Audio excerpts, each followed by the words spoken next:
Hello, welcome to Logdani Pathshala Rangan. I am Guma Kumari, English teacher of KB High School, Nari. Now I am going to teach lesson 6 to class 9th from the supplementary reader book English. The name of the book is Moment. First, I like to introduce the chapter. This story presents super cyclone in some places of Odisha. The cyclone caused a great destruction all around. Heavy and continuous rain poured in, mud houses fell down. There were dead bodies of human beings and animals floating on water. And in that situation, a young man, Prashant, of 19 years old, gave contribution to help the people in that place. Uh, the name of the chapter is Withering the Storm in Arsama. This is the name of the story. The topic is Withering the Storm in Arsama, and it is written by Hers Mandan. At first point is Prashant visit to Arsama. प्रशांत इस ये जो कहानी है ये एक young man प्रशांत की है और ये ग्रेट साइक्लोन में क्या अपना रोल करता है, अपना कंट्रीब्यूशन क्या देता है, ये हम इस स्टोरी में देखते हैं। तो सबसे पहले क्या है कि on 27 October 1999 Prashant went to his friend's house Erasama. वो अरसमा में प्रशांत 27 अक्टूबर 1999 को वो अपने फ्रेंड के घर जाता है जो कि अरसमा में है। In the evening और शाम में there came a super storm with heavy and continuous rainfall। और वहां पे क्या होता है, शाम होते होते सुपर स्टॉर्म आ जाता है और उस सुपर स्टॉर्म में क्या आता है, हैवी और कंटिन्यूअस रेनफॉल होने लगता है। As a result everything was destroyed। और परिणाम स्वरूप होता क्या है कि सभी कुछ everything was destroyed, सभी कुछ बर्बाद हो जाता है। there rain water field all over the area. और बारिश की जो पानी होती है, वर्षा की जो पानी होता है वो पूरे एरिया में भर जाता है। हाउसेस वर ब्रोकन। और घर, वहां के जो घर रहते हैं वो कच्ची मिट्टी के रहते हैं, मिट्टी के बने रहते हैं, कच्चे घर हैं, इसलिए वहां के घर टूट जाते हैं। Dead animals and human bodies were floating. और वहां जो उस रेनफॉल की वजह से, हैवी रेनफॉल की वजह से, चारों तरफ पानी भरने की वजह से जो डेड, वहां पे बहुत सारे एनिमल्स का डेड हो जाता है, ह्यूमन बीइंग का डेड हो जाता है, तो उनका जो बॉडीज है, डेड एनिमल्स और ह्यूमन बीइंग का बॉडीज जो है वहां पर डेड वर फ्लोटिंग एवरीवेयर, सभी तरफ तैर रहे होते हैं, मतलब उनकी बॉडीज जो है वो पानी में तैर रहे होते हैं। Huge trees had fallen. और बड़े बड़े पेड़ भी क्या हो चुके हैं, गिर चुके थे। मतलब ये सारा वहां का condition is first I am going I like to say that what is the situation in that great cyclone. और फिर क्या होता है कि Prashant return to his home. अब क्योंकि प्रशांत अपने फ्रेंड के घर है और इस तरह का कंडीशन हो गया, तो a couple of days Prashant set on the rooftop with his friends family. क्या हुआ कि कुछ दिनों तक प्रशांत अपने फ्रेंड के छत पर वो रहा, उसके फैमिली के साथ, अपने फ्रेंड के फैमिली के साथ। और फिर he thought of his family and decided to return back.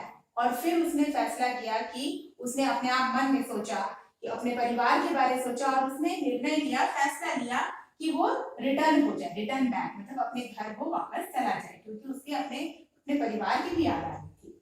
So he took a strong step. इसलिए उसने क्या किया, जब उसने अपनी यात्रा शुरू की तो उसने एक स्ट्रॉन्ग स्टेप लिया, एक मजबूत छड़ी ली। Then he started his 18 kilometre journey to his village. और फिर वहां से, अरसमा से वो अपने गांव की ओर चल पड़ा, जो कि 18 किलोमीटर की यात्रा करना था। यानी कि उसके फ्रेंड का घर और उसके घर के बीच में 18 किलोमीटर की दूरी थी और उसने उस यात्रा को शुरू किया।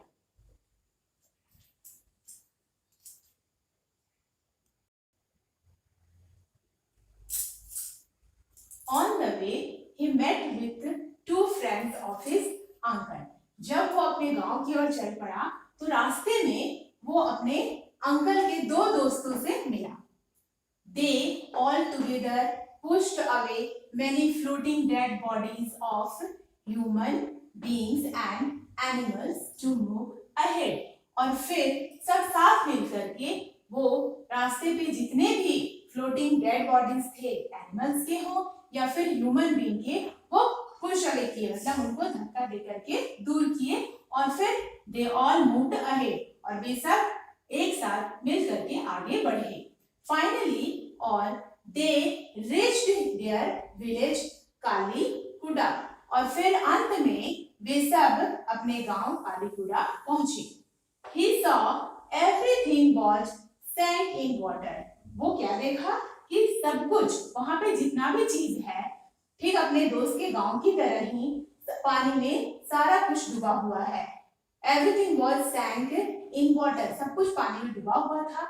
So he went to the Red Cross shelter, और इसलिए वो कहाँ गया, एक शरण स्थली वहां पे बनाया गया था जिसका नाम रेड क्रॉस रखा गया। उस रेड क्रॉस शेल्टर में वो वहां गया to look for his family, अपने कि मेरा परिवार क्या वहां है, क्योंकि उसको अपने उस गांव में, अपने गांव में उसको परिवार अपना नहीं दिखाई दे रहा था। There and he found his family, और जब वो वहां पहुंचा, रेड क्रॉस शेल्टर पहुंचा, तो वो क्या पाया, अपने परिवार को वहां पर पाया। Then Prashant became a leader of his village, और इस तरह के कंडीशन में वहां क्या हुआ कि कंडीशन तो बहुत खराब था गांव का, इसलिए प्रशांत जो है उसने अपना योगदान देना शुरू किया, और वो क्या बन गया, वहां का लीडर बन गया, अपने गांव का वो एक लीडर बन गया। Since all the houses were destroyed, क्योंकि सभी घर बर्बाद हो चुके थे, नष्ट हो चुके थे, and washed away, धुल के बह चुके थे, Prashant organized a group of youths to help his villagers। प्रशांत ने एक ग्रुप तैयार किया यूथ का, नवयुवकों का, ताकि अपने विलेजेस को, अपने गांव के लोगों की मदद कर सके।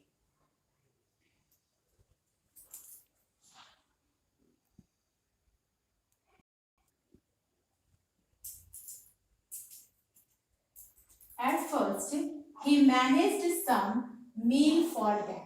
सबसे पहले प्रशांत ने क्या किया, अपने गांव के लोगों के लिए भोजन का प्रबंध किया। And then he manage to clean the place of filth, urine and floating dead bodies, और उसके बाद भोजन के बाद प्रशांत ने अपने गांव की जगह को, जो कचरा से भरा हुआ था, यूरिन से भरा हुआ था, और फ्लोटिंग डेड बॉडीज थे, यानी कि वहां पे जो डेड बॉडीज पड़े हुए थे, उन सब को साफ किया। प्रशांत बिकेम अ सेवियर, इस तरह से वहां पे प्रशांत क्या बन गया, एक सेवियर बन गया, दैट मींस मुक्तिदाता बन गया, जो कि कष्टों का निवारण करने लगा। He brought the orphaned children and made a shelter for them, और फिर उसने क्या किया कि जो वहां के अनाथ बच्चे थे, ऑर्फन चिल्ड्रन थे, उन सब को वो लाया और उनके लिए एक आश्रय तैयार किया। He made a shelter for them and asked the women to look after them, और फिर जो वहां की महिलाएं थी उनको उन बच्चों का देखभाल करने के लिए कहा। Then he made them to join the Food for Work program run by NGO, और उसके बाद फिर उसने क्या देखा कि तब भी गांव जो है वो पूरी तरह से ठीक नहीं लग रहा है। तब उसने क्या किया, क्योंकि वहां भोजन की बहुत आवश्यकता थी, तब उसने उन लोगों को, मतलब महिलाओं को और जो मेल मेंबर्स थे, उन लोगों को वो क्या कहे कि फूड फॉर वर्क प्रोग्राम में ज्वाइन करने के लिए कहे, यानी कि काम के बदले भोजन कार्यक्रम, जो कि एनजीओ के द्वारा चलाया जाता था। NGO means non government organisation. He helped the widows to restart their lives, और फिर उसने क्या मदद किया, जो वहां की विडोज थी, विधवाएं थी, जिनके पति का देहांत हो गया इस फ्लड में या फिर साइक्लोन में, जिनकी मृत्यु हो गई, वो उन महिलाओं को, उन विधवाओं को उसने मदद किया किस तरह से, टू रिस्टार्ट देयर लाइव्स, उनके जीवन को फिर से दोबारा शुरू करने के लिए।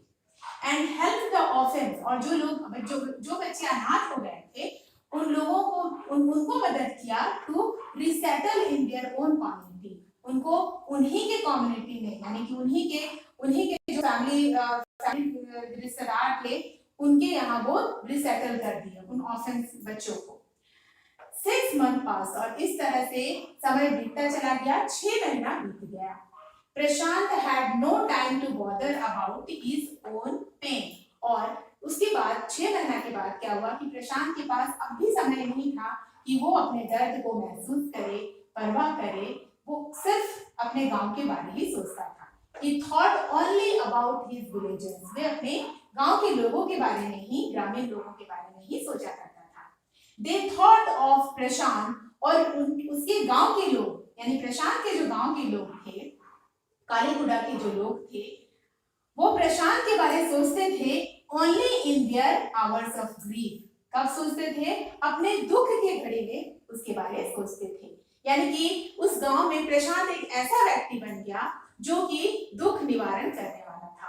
यानी जब भी किसी भी ग्रामीण का जब दुख हो जाए तो वो उसके पास जाते थे, प्रशांत के पास जाते थे और अपने दुख का निवारण करवाते थे। तो इस तरह से प्रशांत अपना योगदान अपने गांव में दिया।